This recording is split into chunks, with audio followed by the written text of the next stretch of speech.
واسمع هذه الصخرة كتكون في الأول مجموعة وقاصحة وثقيلة، ولكن مع مرور الوقت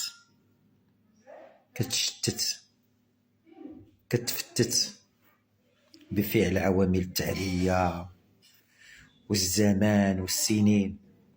راه بحال هكاك الإنسان، راه الإنسان بحال الصخرة، ولكن مع المدة كيتفتت، إما كيتفتت بالإرادة ديالو أو فوق الإرادة ديالو. حتى حاجة ما كتبقى على الأصل ديالها، أي حاجة كتغير، كيدوز عليها الوقت، كدوز عليها الأحداث والسنين والمشاكل وكتغير. تحياتي.